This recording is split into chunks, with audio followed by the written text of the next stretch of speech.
Tocqueville's John Hathaway joins me now at the Precious Metals Summit here in Beaver Creek. John, welcome back to the show. Thanks. I had your colleague Doug on recently where he told me, probably now more than ever, gold is such a great hedge with all the geopolitical tensions we're seeing worldwide. So my question to you is, do you think gold right now is more political or economic?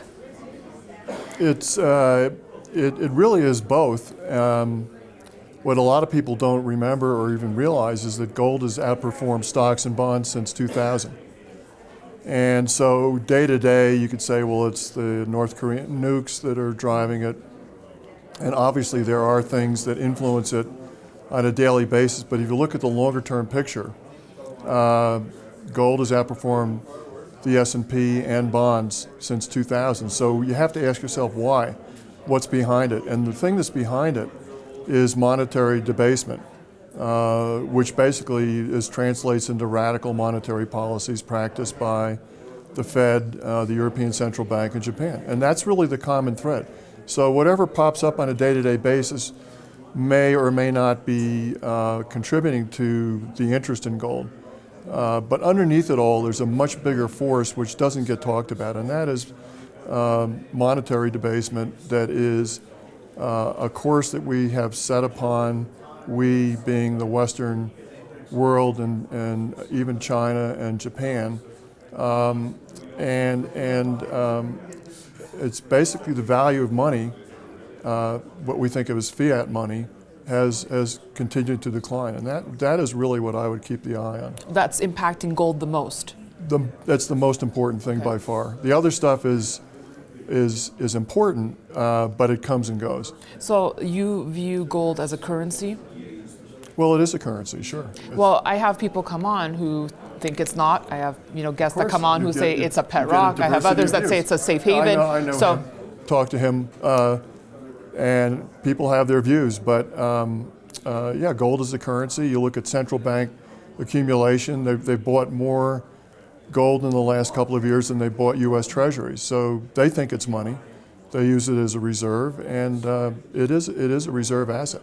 It isn't transactional. You're not going to go to 7-Eleven and buy a Slurpee with it, but right. You're going to use it. You can use it. You can activate it 24 hours a day, 7 days a week, with a very narrow bid ask, and you can't say that about many of the alternatives.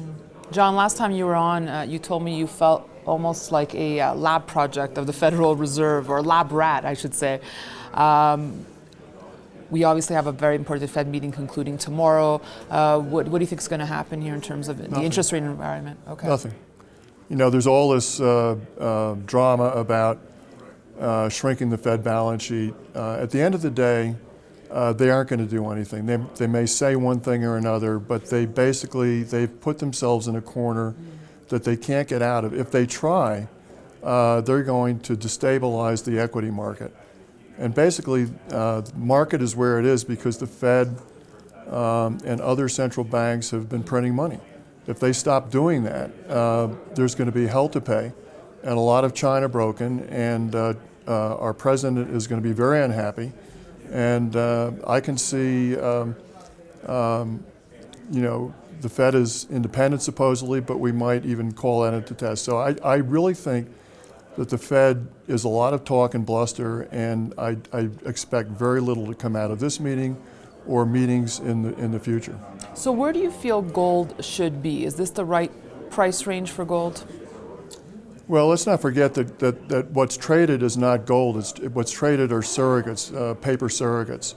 The ratio of paper transactions to actual physical gold that's cleared is over 100 to 1. So it is really an illusion. So where should gold trade? I don't know. I do think I think we've been through a really tough period, starting from the correction that began in 2011.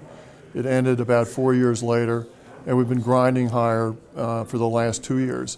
Gold actually has outperformed the S&P this year. I think a lot of people may know that, but it's important to make note of that.